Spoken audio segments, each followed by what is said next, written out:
Do you suck at Rocket League but can't seem to figure out why? Then this is the right video for you. Today we'll be covering the best camera and controller settings to get better at Rocket League. First off, we're going to start with the controller bindings. There are 3 different ways to hold the controller. First is the conventional way, obviously thumbs on the joysticks, and then your pointer fingers on the triggers. And then the pointer fingers control the triggers and the bumpers. And if obviously you're on PS4, then it's R1 and L2 and R2. And then the second way to play is with your middle finger on the triggers, and then your pointer fingers on the bumpers. So each finger has its own plays instead of using one finger for both buttons, which is a little bit slower. And then the third way would be claw, and that's basically you have your right pointer finger in on the A, X, Y, and B buttons. So you have your thumb and your pointer finger able to control those buttons, so you can press 2 of those buttons at once, while you still have your middle finger on the bumper and the trigger. So first of all, I would start with trying to decide which is the best for you. If the conventional way is the only way that you think you can possibly feel comfortable with, then I would stick with that. But personally, for me, I use the second way that I mentioned, with the middle finger on the trigger and the pointer finger on the bumper. It didn't take terribly long for me to get used to, actually. I know many people find it very uncomfortable, and even that it hurts after playing that way for a prolonged amount of time. But as far as from my experience, wasn't terribly hard to get used to, and I know a couple of my friends switched to that as well, and they didn't have too much trouble getting used to it. Also, I never really found it all that necessary to have the left middle finger on the trigger, because I never find myself in a scenario where I'm pressing drive backwards and left bumper at the same time. I hardly ever press drive back. And obviously, if you have a scuff controller, that would be probably the best way, because obviously you have more buttons on the back, and that'd be superior to any of those things I mentioned. But we're going to base this video off of just having a conventional controller. Alright, now on to the actual controller settings. The reason why changing these is so important is because when Rocket League was first made, they never expected for players to develop the type of the high level of mechanics that they have. So the default controller settings aren't really optimized for really a high level of Rocket League. The default settings have boost as X and default settings have boost as B, and I believe power slide air roll as X, and then jump as A. So that would leave your thumb to control those 3 essential movements, and that is not what you want. That's why I recommend the second method of holding a controller with the pointer finger on the bumper and the middle finger on the trigger, is because for Rocket League it's incredibly important to be able to do those 3 things that I just said simultaneously. You want to be able to jump, boost, and even air roll or power slide all at the same time. So you want to have different fingers controlling them. So that's why I've gone ahead and switched my boost to right bumper. Because then I have my pointer finger resting on right bumper, so I can have that finger is solely used to boost.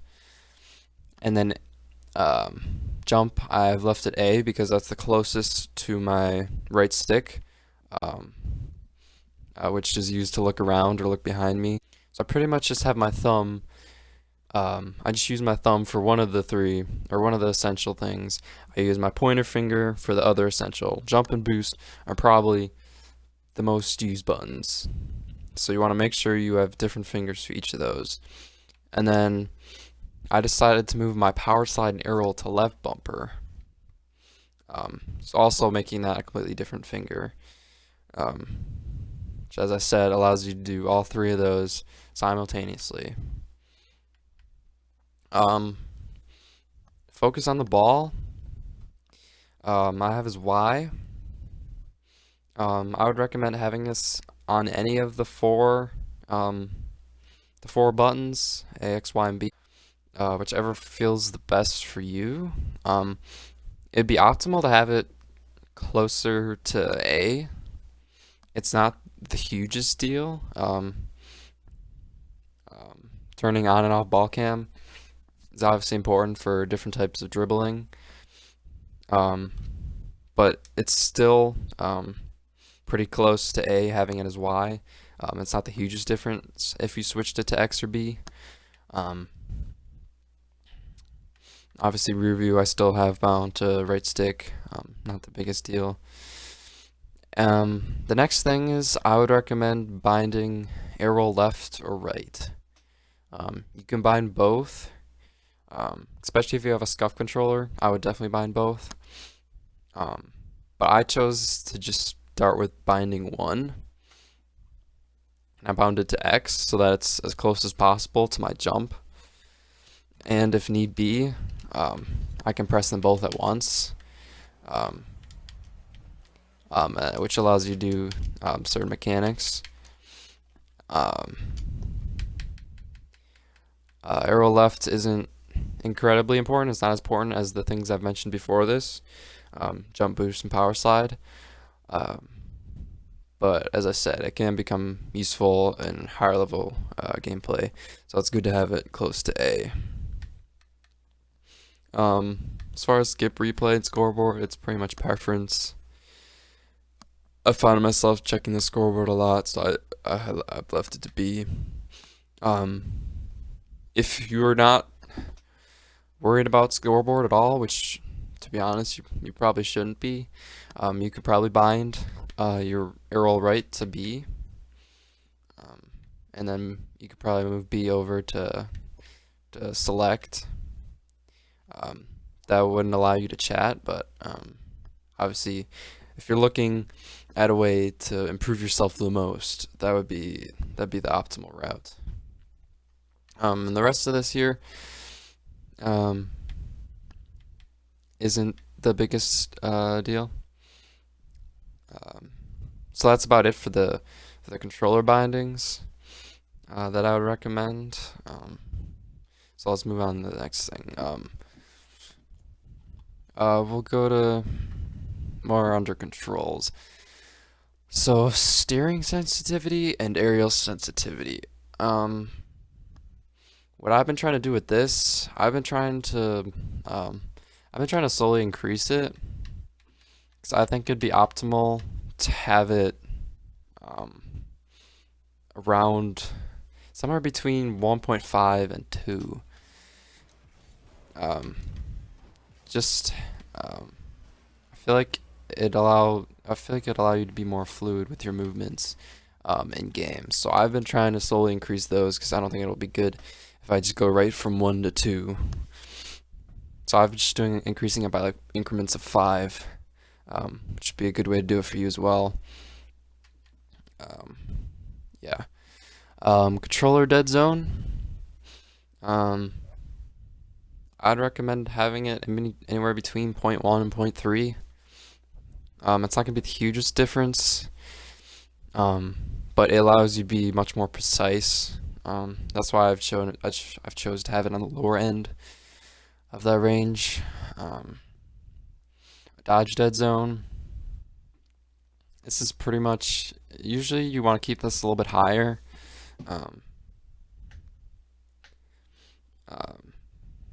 Because usually you're gonna end up pushing your stick all the way up when you want to jump anyways. It's kind of weird if you turn this down too far, you'll be moving your joystick slightly, and you'll end up flipping, possibly when you don't want to. Um, it might make it harder to do some of the double jump aerials. This seems like almost a given, I think, to most people. Have controller vibration disabled. Um, some might say it makes the game feel more immersive, or makes you feel like you're in the game. I don't know if that really applies to Rocket League. I would say that it doesn't, but either way, I would say that it should definitely be off, because when you're making precise movements, or precisely pressing buttons on your controller, you don't want your hands to be shaking. So I would just disable this, turn this all the way down. That'd be the best way. So we'll move on to camera settings now. Now camera settings. First of all, before I do anything, turn off camera shake. That is not going to help you at all. Turn it off. It's similar to controller vibration. I would say almost worse, because your game is like shaking when you hit the ball. That's not what you want. But anyways, the rest of this is all kind of personal preference. Honestly, a good way to do it, because you kind of want to find what works for you. A good way to do it, maybe, either you could look at my settings here and try them out, and maybe try tweaking them so they feel more comfortable for you.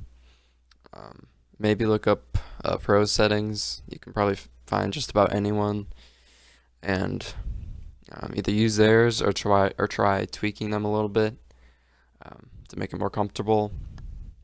Chances are just about any pro is gonna have pretty decent camera settings that'll work for Rocket League. Probably the most important thing on here is the field of view. You're gonna want this either maxed or somewhere in between 100 and 110. Like, as you see, when I lower this, it just takes away how much of the screen I can see. It takes away how much of the field I can see. When it's all the way out, you have the biggest view of the whole field, which is what you want. You want to be able to see as much of it as you can, to have the most awareness in game. As I said, the rest of this is kind of down to preference. You can go ahead and look at what I have here. I don't need to read off every number to you. But I kind of recommend, for distance, try and find like a good medium. I don't think you want it too high. You don't necessarily want it too low either. I'll go ahead and show you. If you turn it all the way up, it's kind of awkward. Your car seems really small. You're like really zoomed out. This just doesn't seem like a good look for me. Just doesn't quite feel right. Obviously I'm at 270. If I turn it down way lower, everything looks huge. This is also not what you want. You want to have a good view of your car, but you don't want it to be. You don't want it to be, like, this kind of like cuts off part of like the bottom almost. That's just why I feel like it's good somewhere in the middle of this bar here. Probably 250 would be fine as well. Maybe up to 300 would probably be good too. Anywhere between 250 300 is probably good. It's, again, I feel like with height, you kind of just want to find a good medium as well. Somewhere near the middle of this bar right here, I think should be fine.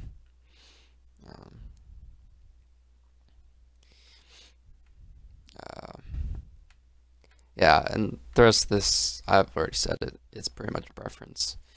One other thing that you may find helpful is an interface. You might want to turn up nameplate scale just a little bit from 100%. Makes your teammates' names and the opponent's names a little bit bigger.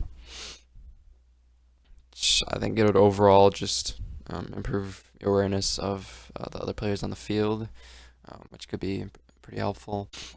One piece of advice I can give you, if you're going to try and make some changes to your settings after this video, just do it right away. Just get it over with. It'll probably take a while to get used to. Might lose your rank a little bit, but it should be worth it in the long run. I know making changes to your controller bindings is extremely difficult. I remember when I first changed to right bumper and left bumper with these. That was really hard to get used to. Just push through it. I assure you it will pay off. You will definitely be able to improve at Rocket League.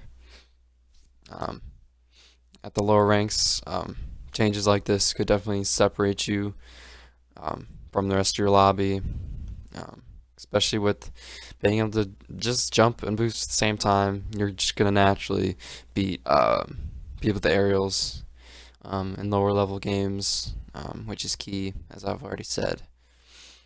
If you did find anything in this video helpful, I'd really appreciate it if you left a like. And if you guys have any other suggestions for videos like you'd like to see from me, I'd love to hear them in the comments section. Otherwise, have a great day. I'll see you guys.